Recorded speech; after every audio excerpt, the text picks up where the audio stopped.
body Sheila here again.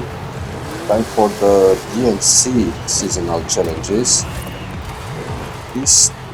They require a DeBerti car. I didn't know what they were, but I found out it's a tuner actually, and there are lots of different constructors of the car, so the constructor is different. DeBerti just tunes the car. So I found out that the most useful car for this would be this one, which is a drift car. Actually, it's a Toyota Tacoma Tier D, nicknamed the performance truck. And to show you a trick, somewhat of a trick, you can buy it cheaper from the auction house if available, of course.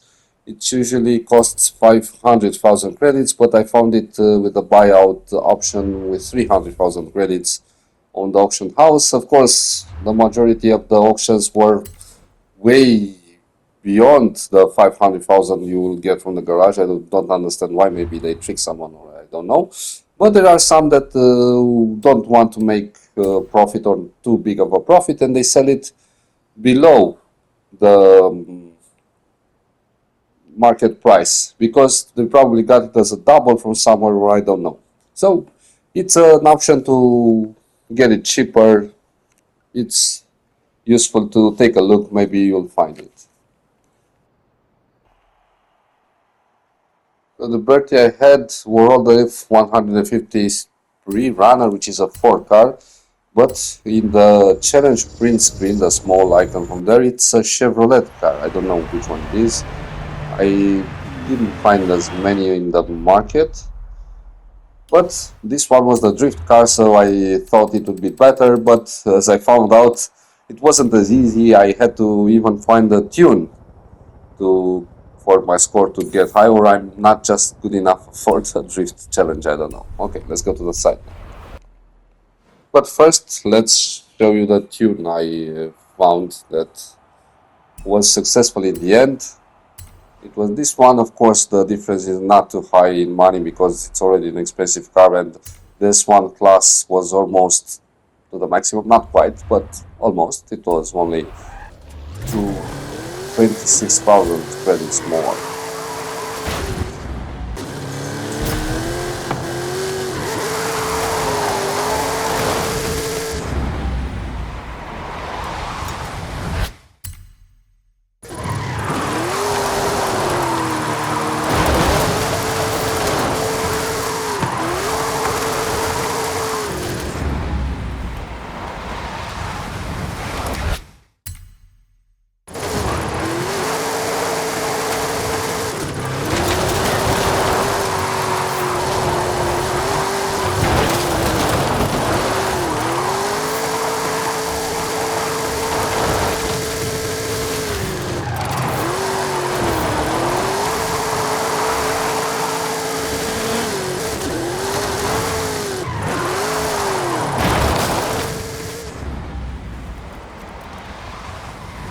Okay, I stumbled a bit in the trees here.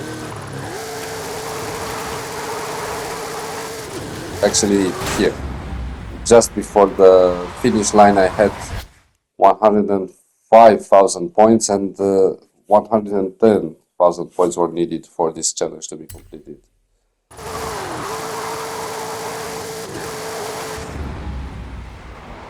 Of course, you can rewind as many times as you want, especially if you feel like you've been doing great thus far.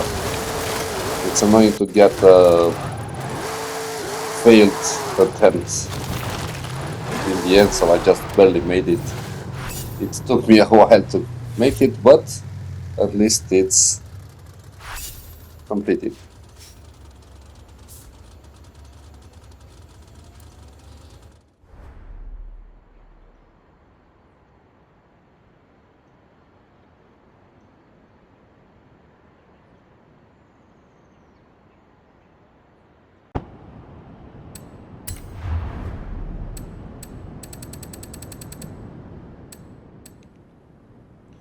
Now for the Hot Wheels DLC Water's Edge Drift Zone, it's also a DeBerti car S1-900. and I'm going to try to use the same one.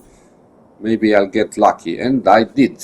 I didn't have to change the tune, and it took me far less times than the Badlands challenge to complete. I think about the third or fourth time I did it. The Badlands challenge, I think I tried over 10 times.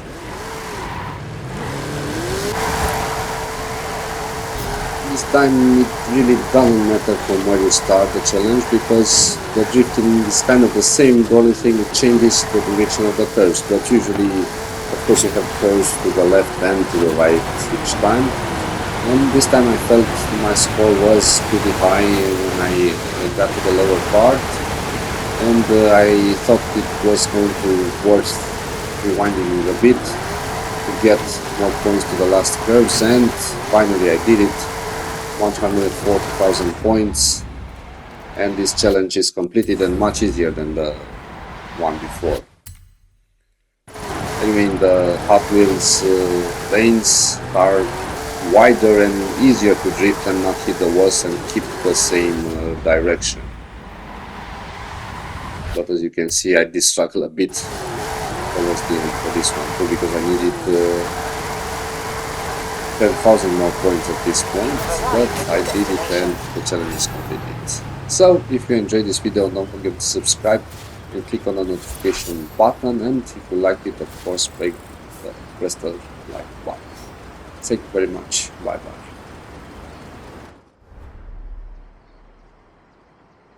Don't forget to subscribe to my channel.